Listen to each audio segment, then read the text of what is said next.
Pour ceux qui ne connaissent pas M. Champagne, je le disais tout à l'heure, c'est l'initiateur du Pacte pour la transition, mais M. Champagne est aussi un auteur, un metteur en scène. Il a signé des pièces de théâtre, il a fait des choses à la télévision, au cirque, je crois que c'est le Cirque du Soleil, au cinéma, à l'opéra. Il a plus d'une centaine d'œuvres à son actif. Il a reçu aussi plusieurs prix et distinctions importantes. Je les ai comptées cet après-midi. Ah oui. J'en comptais 25, il y en a peut-être un peu plus. Hein.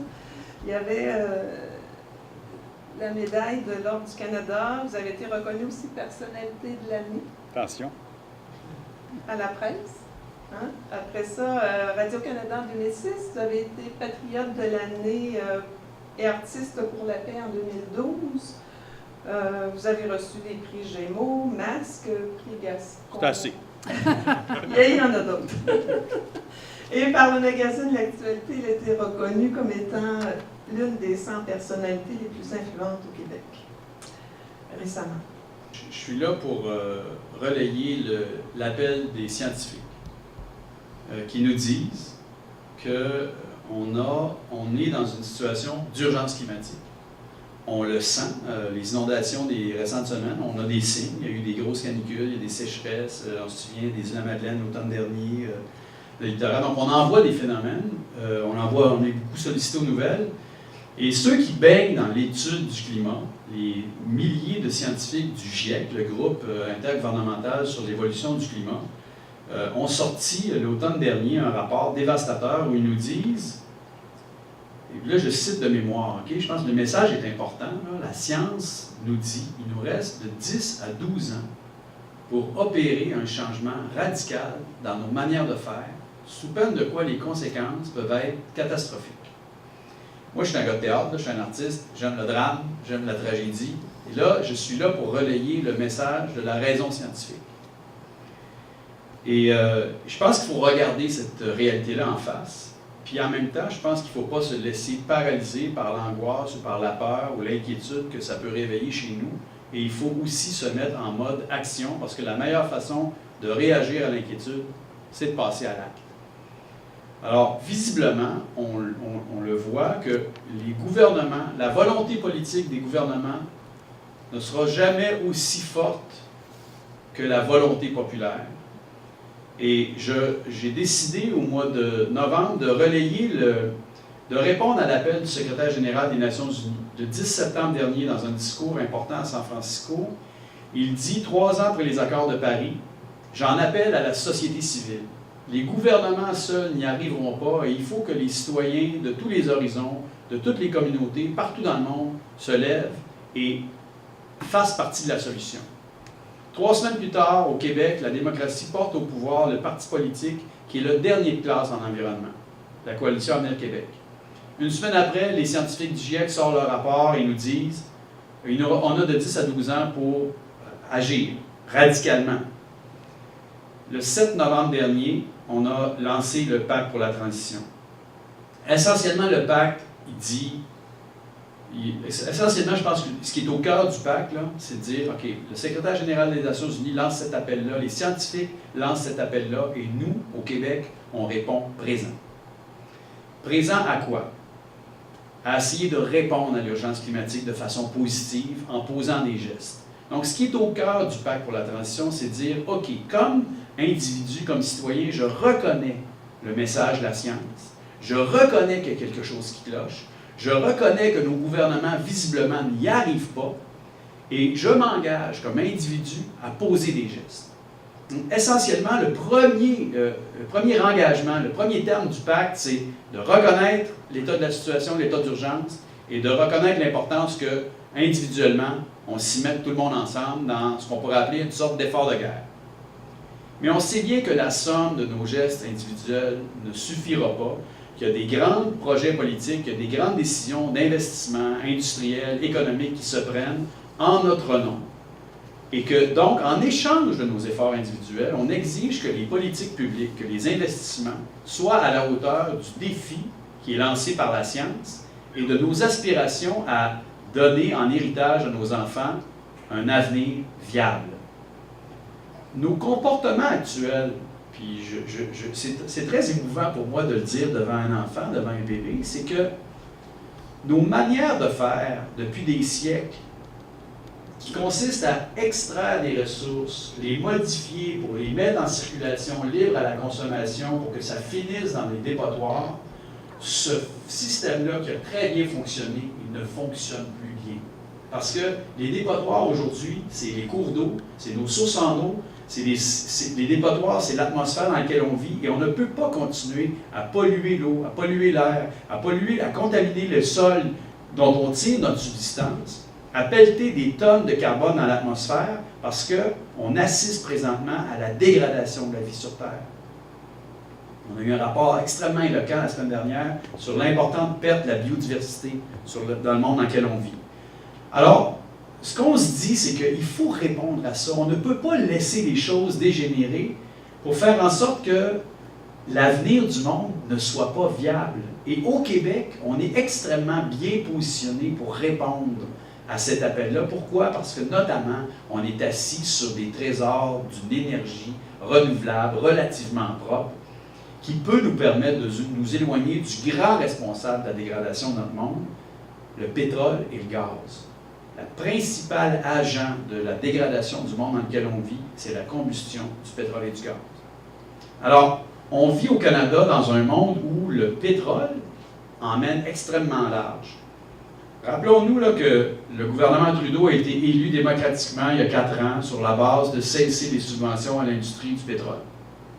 Et en fin de parcours, après avoir annoncé des mesures importantes de taxation sur le carbone notamment, qu'est-ce qu'on fait? On est devenus les heureux copropriétaires d'un pipeline qui va faire quoi? Qui va favoriser une augmentation de la production, donc de la combustion du pétrole de l'Ouest canadien.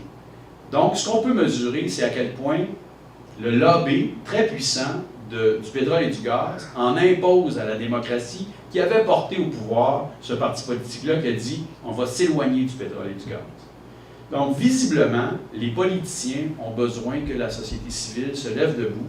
Alors, c'est tout le message qui est au cœur du pacte, et je peux en témoigner. Depuis le lancement du pacte, d'une part, il y a près de 275 000 hommes et femmes de bonne volonté au Québec qui se sont engagés à poser des gestes. Personne n'est parfait. Le pacte, ce n'est pas un engagement à être parfait. Ça a été très critiqué à cet égard-là. De quel droit les artistes, puis la liberté, on est une faire la morale. Je pense qu'essentiellement, quand on lit le pacte avec bonne volonté, on se dit, OK, c'est un engagement à poser des gestes, et il y a des dizaines, des centaines de milliers de personnes qui sont fiers de faire partie de ce mouvement qu'on appelle celui de la transition. Et la transition, ça consiste à quoi? Ça consiste à s'éloigner des façons de faire qui dégradent le monde dans lequel on vit pour se rapprocher de façons de faire qui vont donner un avenir viable et une économie soutenable aux générations qui s'en viennent. Je dis souvent, mon grand-père est né dans un monde où on pouvait boire l'eau à même le ruisseau. Et moi, je suis très conscient que je vais laisser en héritage à mes 3 fils un monde en bien pire état que celui dont j'ai hérité de mon père. Et on ne peut pas laisser les choses dégénérer. Et des solutions pour répondre à l'urgence climatique, il y en a.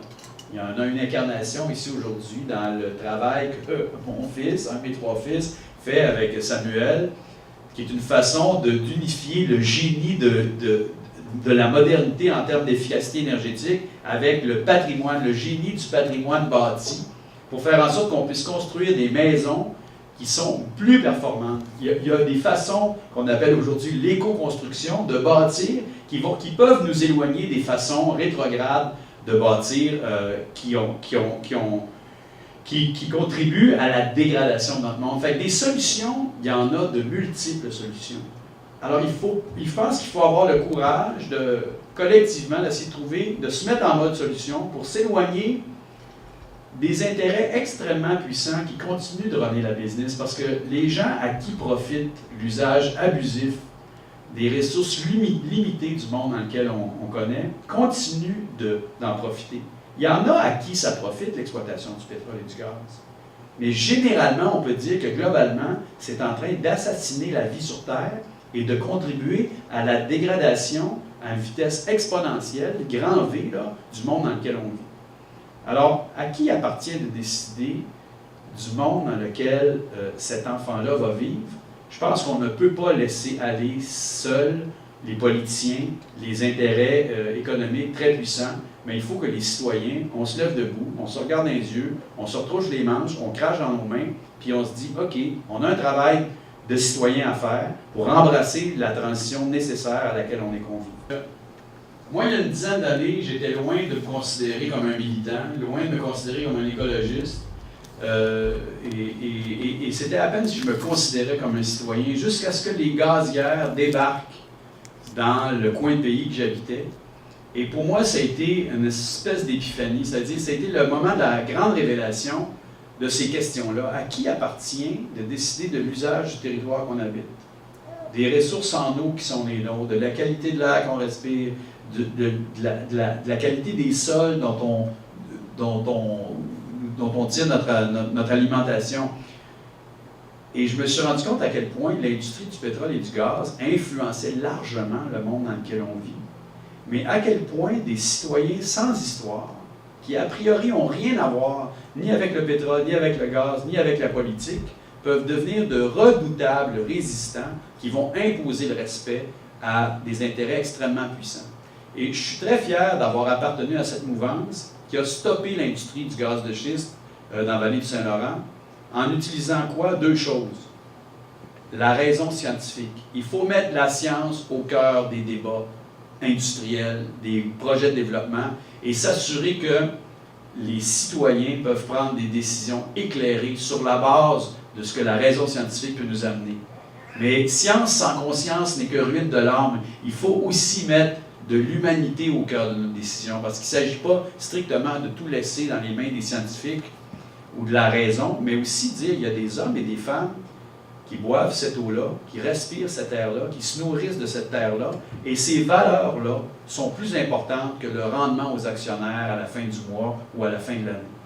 Alors, je pense qu'il est important qu'on puisse se saisir de l'importance dans cette urgence où on se trouve, d'incarner la démocratie, d'incarner le pouvoir du peuple au nom des intérêts du peuple et de la défense du bien commun. Et pour moi, j'ai vécu pendant les 4 années où j'ai été très engagé dans ce qu'on a appelé la saga du gaz de schiste, j'ai eu une formidable leçon de démocratie et par les temps qui courent, je m'empresse aussi non seulement de faire valoir ce que la science nous indique à l'égard du climat, mais aussi de la capacité qu'on a comme citoyens en se regroupant à changer le cours des choses, à faire en sorte que la volonté politique puisse s'inscrire dans le bon sens des choses. Et j'étais ce matin à Québec dans des discussions en haut lieu et je peux vous dire que tout le monde au Québec, j'ai fait peut-être 100 rencontres et conférences depuis 3 mois, beaucoup de gens au Québec de plus en plus se disent « qu'est-ce que je peux faire ?» Et ça, c'est vrai à tous les niveaux de la société, dans les écoles secondaires comme dans les officines du pouvoir. Tout le monde est en quête de réponses vraies, de réponses franches, de réponses crédibles. Et ces réponses-là, on ne peut pas laisser strictement l'industrie, la grosse industrie, les avoir à notre place. Il faut que, comme citoyens, on puisse faire confiance en la démocratie, en notre pouvoir de citoyen. Et par moment, ça veut dire refuser des projets, puis donner notre aval à d'autres façons de faire pour que ce changement radical de nos manières de faire que la science appelle puisse voir le jour. Fait qu'il y a du monde qui sont en mode solution au Québec.